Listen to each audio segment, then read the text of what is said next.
Jadi aku operasi teman-teman dengan total biaya. Ya halo teman-teman, balik lagi di video Baradelo ya. Ini adalah lanjutan dari vlog yang pertama atau cerita tentang ACL yang pertama. Ini video kedua, yang dimana kali ini aku mau ngeceritain tentang medis. Jadi setelah aku coba pijet segala macem nggak works, akhirnya aku medis. Pertama aku googling, bisa nggak operasi ACL pakai asuransi biasa kayak BPJS, kesehatan biasa. Itu ternyata bisa, ada yang bilang bisa, ada yang enggak. Tapi kan artikelnya nggak banyak nih. Jadi video ini aku harapkan bisa jadi referensi teman-teman di 2020 ke atas, kalau misalnya mau operasi ACL itu bisa apa enggak, bisa sebenarnya pakai BPJS. Nah, jadi aku operasi teman-teman dengan total biaya 0. Semuanya ditanggung sama BPJS. Jadi benar-benar dari awal ada prosedurnya itu. Ketika kamu, kan kalau BPJS ini harus ke Vaskes dulu November. Setelah aku udah bisa jalan tuh aku langsung ke Vaskes pertama kan ya. Terus pas di Vaskes itu disaranin masih istirahat dulu 3 bulan. Nanti setelah 3 bulan kalau masih nggak enak atau kalau mau jongkok ada kerasa nyangkut atau segala macam, bisa balik lagi ke sini. Nanti kita arahkan ke ortopedi. Karena aku nurut lah sama dokter yang ada di Vaskes, dokter BPJS nih. Aku Vaskesnya tingkat 1 ya teman-teman. Jadi setelah aku ke Vaskes itu di bulan Desember, 3 bulan kemudian, aku masih nggak bisa jongkok. Maksudnya bisa jongkok tapi nggak normal, nggak ada rasa nyangkut gitu loh teman-teman. Jadi kayak serem aja gitu. Akhirnya aku diarahkan ke ortopedi, itu disuruh milih rumah sakit mana-mana gitu. Akhirnya setelah aku pertama ke rumah sakit Mitra Keluarga Surabaya, itu nggak ada alat MRI-nya, aku dirujuk ke Universitas Airlangga. Terus ya udah aku kesana masukin rujukan, aku antri segala macam, ketemulah sama dokter. Di pertemuan pertama ini juga langsung dites ya, dites drawer yang aku bilang tadi, dites drawer. Itu kata dia, oh iya ini goyang mas. Ya udah akhirnya setelah itu langsung di rongsen. Ini rongsen masih yang tulang ya, yang biasa. Kayak misalnya kamu ada patah tulang atau apa, itu masih rongsen yang itu. Setelah rongsen yang itu hasilnya keluar, ternyata pas dicek tulangnya nggak masalah nih, nggak ada apa-apa, jadi sehat aja. Nah itu udah lega gitu loh. Ini kejadiannya Desember ya, aku ambil rongsen itu Desember. Kemudian wah mas ini tulangnya nggak apa-apa, tapi ligamennya itu, ligamen ACL yang ada di lutut itu nggak kelihatan. Akhirnya dilakukanlah tes namanya MRI. Terus aku tanya, dok ini gimana pembayarannya kalau MRI? Terus katanya kalau BPJS ditanggung semua full, jadi kamu nggak usah mikir apa-apa, tinggal MRI aja langsung. Jadi MRI-nya itu modelnya ngantri dulu, terus beberapa hari kemudian kamu dipanggil, difoto MRI, hasilnya seminggu kemudian. Setelah seminggu kemudian jadi, aku langsung balik lagi ke dokter. Ya udah, pas di situ dibuka diagnosanya, kan aku bisa baca sendiri nih. Dia ada yang gambarnya itu, terus di belakangnya ada kayak rangkumannya gitu. Aku di jalan itu bisa baca sendiri men. Terus kayak alhamdulillah PCL, LCL, MCL itu semua normal. Tapi ACL-nya full tear thickness itu teman-teman. Ya udah dari situ udah benar-benar udah confirm kalau itu ACL. Akhirnya pas ke dokter juga, ya udah mas ini bener-bener ACL. Tapi lucunya teman-teman, ketika di dokter di Surabaya itu katanya kalau kamu misalnya bukan atlet, disarankan nggak usah operasi, penguatan aja, fisioterapi aja. Terus aku tanya nih, dok saya boleh nggak main basket dalam kondisi ACL saya putus? Katanya nggak apa-apa, yang penting gerakannya jangan yang aneh-aneh, jangan pivot yang aneh-aneh.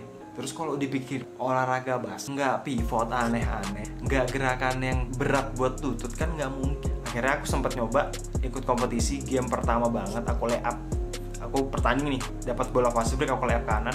Pas landing, kaki aku duluan, kaki kanan aku duluan yang landing, itu langsung goyang. Rasanya kayak jeblik, lutut tuh kayak gini kan, harusnya jeblik gitu, udah langsung jatuh aku.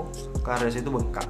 Jadi kalau kalian ACL, jangan sekali-sekali main ya kalau mau main basket kalian nggak boleh lari, nggak boleh loncat, bener-bener di tanah aja lah. Pokoknya kalian nggak boleh menumpukan, nggak boleh segala macam gerakan aneh-aneh, nggak boleh. Soalnya rawan banget teman-teman. Terus kalau misalnya kalian paksakan, itu bisa kena meniskusnya atau batalan lututnya. Jadi bahaya. Nah setelah aku dari situ, corona masuk Indonesia di 2020. Jadi ketika corona masuk Indonesia, rumah sakit mulai sibuk. Aku tuh nggak sempet namanya fisioterapi, karena setelah aku nggak mau nih, kata dokternya nggak usah operasi nih, kamu penguatan aja, fisio aja ke rumah sakit ini tiap seminggu sekali. Nah tapi karena corona masuk, akhirnya aku cuma diem aja di rumah. Aku penguatan sendiri di rumah. Aku pernah fisio, cuma fisio keluar sih, bukan di rumah sakit itu. Jadi fisio di gym apa gitu, ada yang harganya 90.000 sekali ini. Ya, tapi ya penguatan bener-bener penguatan gitu, yang nekuknya dari awalnya nyangkut jadi bisa. Ya udah, jadi setelah itu aku karena aku nggak mau ambil operasi itu juga, karena pertimbangannya ini teman-teman, kalau misalnya aku operasi katakanlah bulan Februari, sedangkan aku masih ada tanggungan kuliah nih, aku lagi skripsi.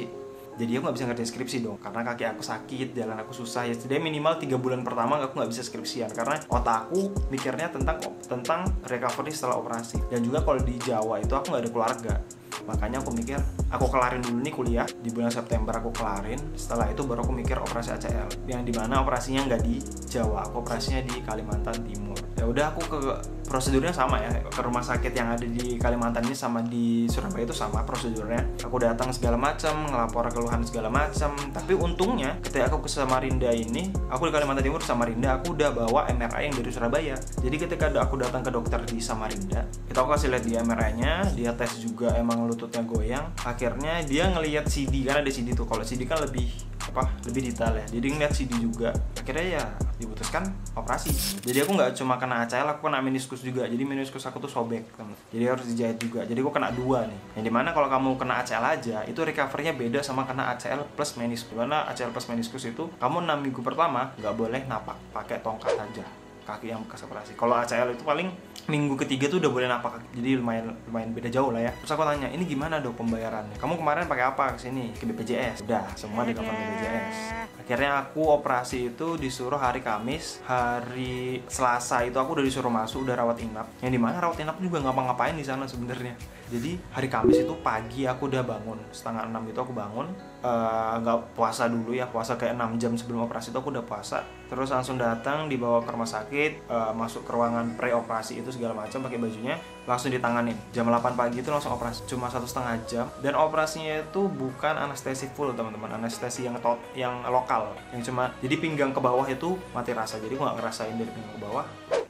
Di tengah waktu awal kali disuntik bius itu, aku langsung tidur karena aku ngerasa kayak kan anget kan ya, habis disuntik bius itu anget, aku langsung bisa tidur. Nah di setengah perjalanan tuh bangun teman-teman, bangun melek karena merasa menggigil. Akhirnya sama susternya aku bilang, sus aku menggigil, dikasih obat apa gitu jadi enak lagi. Ya udah, dokternya ketika bangun setengah jalan tuh dokternya datang ngampirin aku, bagus ber ininya ototnya, jadi kan kamu itu buat pengganti ligamen kamu itu diambil otot lain teman-teman, diambil otot aku bagian paha bawah yang diambil. Dan operasinya menggunakan teknik artroskopi, itu yang dimana kalau artroskopi itu pakai kamera kecil gitu, dan katanya sih penyembuhannya lebih cepat daripada yang pakai tradisional. Dan sebenarnya kalau bisa operasi di Bontang, aku pengennya di Bontang ya, kan aku domisili Bontang nih. Tapi karena di Bontang nggak ada alatnya, akhirnya dirujuk ke Samarinda. Di Samarinda di Balikpapan ada alatnya. Ya udah, aku akhirnya ke Samarinda, dan untung Samarinda dari rumah, jadi aku bisa recovery di sana dengan tenang gitu. Jadi aku datang operasi, karena operasi itu udah dipasang kateter segala macem. Balik ke kamar itu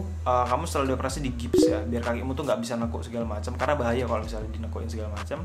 Akhirnya di gips. Dan kelebihannya kalau di Samarinda ini teman-teman, BPJS itu beda-beda ya. Kalau kalian pakai BPJS itu ada di rumah sakit lain itu dikasih kruk, terus dikasih brace, ada yang dipinjemin brace, ada yang segala macam. Cuma di tiap rumah sakit itu beda-beda. Nah kalau aku kemarin di Samarinda tuh cuma dikasih pinjem brace aja, karena di poli itu ada brace nganggur buat lutut. Brace itu penyangga lutut ya. Nanti ini gambarnya aku kasih lihat. Tapi kruk tongkat itu nggak dikasih, jadi aku beli sendiri. Tapi sebenarnya aku udah punya lama sih, punya bekas orang tua aku, jadi aku pakai itu aja biarpun agak pendek ya, karena bukan beli yang ukuran aku. Ya udah, aku pakai kruk itu 1,5 bulan, jalan nggak boleh napak segala macem, ya bener-bener kayak orang habis operasi gitu. Dan itu ya fasilitas yang dari BPJS yang ada di rumah sakit sana Samarinda. Aku baca sih di grup Facebook, oh ya itu ada kayak kalian penderita ACL segala macam itu ada grup Facebooknya teman-teman. Nanti kalian tulis aja penderita ACL itu ada, orangnya ramah-ramah. Terus kalian bisa nanya kalau misalnya di daerah kalian kadang operasi di mana, tanya aja di situ, ntar ada yang rekomendasiin rumah sakit mana dengan dokter siapa gitu. Dan ya sampai sekarang recovery aja sih sekarang. Agenda aku cuma recovery aja. Ini anakku belum full sebenarnya kalau orang-orang. Nah susahnya ya kalau di daerah nih nggak ada visio sport. Jadi visio mah visio biasa aja. Jadi jarang ada yang bisa. Kalau kalian visio sport tuh kan enak, kalian datang di program segala macam, kalian datang segala macam jelas karena tujuannya buat olahraga. Karena di sini ada yang visio biasa, ya seadanya. Belajar dari YouTube aja akhirnya. Ya semoga video ini bermanfaat bagi kalian yang sedang merasakan. Dan aku harap nggak usah ngerasakan namanya cedera ACL atau segala macam yang berhubungan dengan lutut, karena benar-benar sakitnya itu nggak cuma di fisik teman-teman, sakitnya itu di mental. Udah stres skripsi, tambah stres lutut, tambah jadi aku mikirnya tuh macam-macam. Yang dimana sebenarnya lebih banyak penyesalannya kalau kalian pikir. Tapi ya namanya waktu udah berlalu, jadi aku udah terima aja. Udah tujuan takdirnya kalau emang cedera gitu. Ya Yaudah, semoga video ini bermanfaat. Share, like, subscribe. Kalau kalian mau tanya, tulis aja di komen di bawah. Aku bakal jawabin semua tentang apa yang aku rasakan. Jadi kalian nggak perlu ragu-ragu. Dan aku harap kalian semua nggak ada yang ngerasain ini, nggak ada yang kejadian seperti ini, dan sehat-sehat selalu. Oke? Dadah.